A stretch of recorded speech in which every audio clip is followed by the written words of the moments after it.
Water, life's basic need, and sanitation, a basic right in any society today.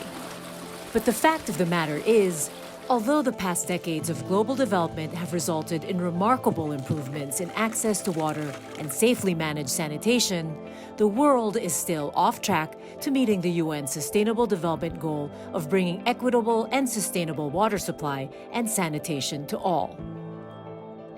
The COVID-19 pandemic has made the urgency for immediate action to ensure availability and sustainable management of water and sanitation for all even more evident and meaningful as we strive to build a better normal that considers sanitation for better health, education, and quality of life for all.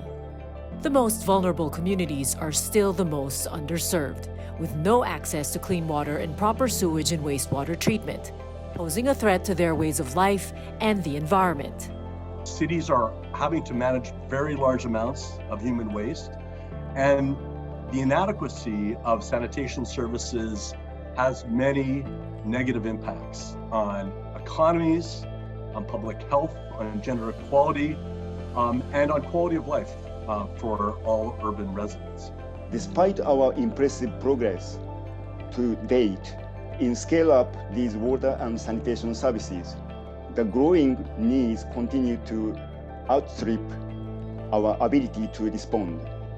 The time has come to accelerate our efforts in fulfilling every household with the most basic needs for their health and well-being. CityWide Inclusive Sanitation, or CityWise, is an innovative approach that responds to the need for a more holistic and practical way of developing water and sanitation infrastructure for communities in the fringes of progress. Designed for the unique conditions of each community, CityWise builds on current sanitation technologies and practices to achieve more comprehensive, effective, and sustainable sanitation services. And the main goal is that there are actually sanitation services being delivered to every person in every community, that everyone benefits, and that there is equity, and that when we say safely managed, we mean all the way across the sanitation chain, from containment through transportation, all the way to the treatment plant and to potential reuse. The comprehensive nature of the approach, however, presents many bottlenecks in accelerating CityWise in the region. The success of CityWise projects relies heavily on finance and investment, not only in the hard infrastructure, but in the less measurable elements of development, like operations, management, maintenance, service, community engagement, and capacity building.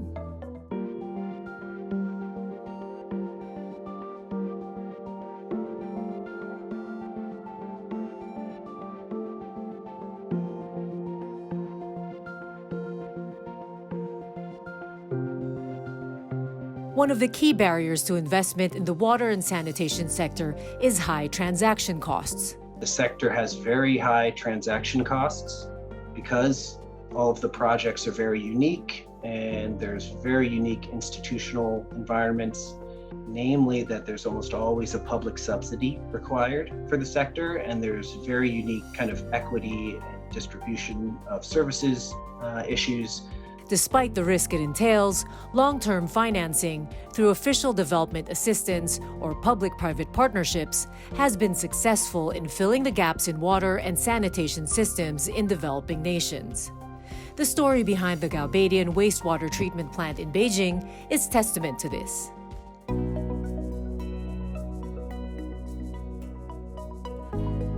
Professor Naohiro Kitano was part of the Japanese team that spearheaded construction of Phase 1 of Beijing's Gaobeidian wastewater treatment plant. Financed by an ODA loan from Japan, the wastewater treatment plant was completed in 1993. It was the first wastewater treatment plant in the People's Republic of China that paved the way for many more. Today, PRC has the world's largest wastewater treatment capacity. A great part of the project's success lay in making effective use of Japan's long-term loan to fill in the gaps in finance, technology, and capacity building. The merits of foreign loans, I summarize. First, foreign loans filled the finance gap Second, advanced wastewater treatment equipment and technologies were acquired. So through international competitive bidding in batches, so Beijing Municipal Engineering Bureau procured equipment from 7 countries, including Japan, Australia, UK, and US. And equipment improved the stable and efficient operation of the treatment plant. And third, a group of qualified technical managers were trained under the ODA loans. Complementing financial aid was technical cooperation. This became a valuable part of the partnership between Japan and the Chinese government. Through the planning, preparation, design, construction, and operation of Carpe Diem, many capable engineers were trained, and many of them have not only been involved in the construction of Carpe Diem and the subsequent development of wastewater treatment plants in Beijing, but also played leading roles in the PRC's wastewater sector. The success of the Gaobeidian wastewater treatment plant serves as a model of what can be achieved through political will and reliable partnerships to scale up CityWide's initiatives. It's critical that we have countries and cities that are really applying resources and showing the political will that's necessary for any significant movement. They must have access to financial partners who are aligned and who understand how to deliver projects that really embrace these CityWide principles. Regional efforts are crucial in accelerating the effective integration of water resources management into socio-economic development. At the 4th Asia-Pacific Water Summit held in Kumamoto, Japan, heads of state and government in the region committed to improve governance, close the financial gap, and take cues from science and technology in implementing measures for quality infrastructure in their countries.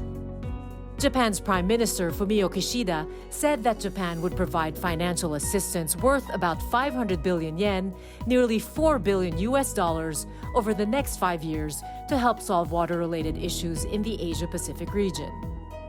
There are 2 other barriers to forging partnerships in attracting investments in the water and sanitation sector, both offshoots of long-term financing. What that translates to for an investor is very long-term financing, often, and also very high counterparty risk. And of course, currency and macroeconomic risks for any kind of long-term investment, they're quite pronounced in the sanitation sector. By managing the risks that make water and sanitation projects volatile, financial viability and long-term incentives can be established. Ultimately, the goal is to create a more supportive platform for global investment.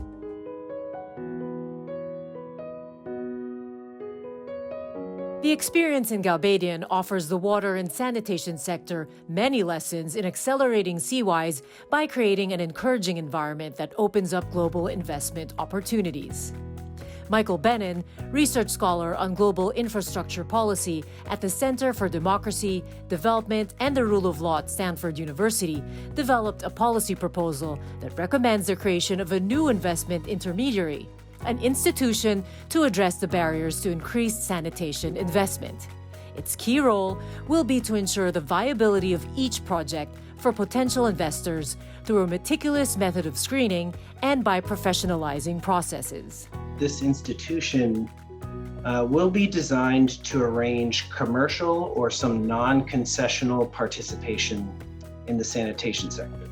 One side of that network being kind of international institutions, capital providers, and also service providers. The other side of that network is local service providers, then also national entities. So it's essentially, and that's just your basic kind of market-making institution. It's going to try and marry sources of capital with partners at the project level.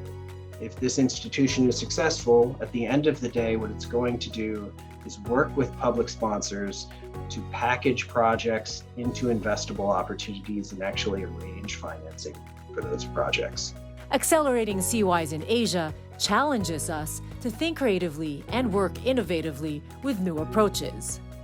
Should such a new institution emerge, it will serve as testament once again to how the vision of providing equitable and sustainable water and sanitation to the most marginalized communities of the world can be achieved through research-based and well-designed models of collaboration and cooperation.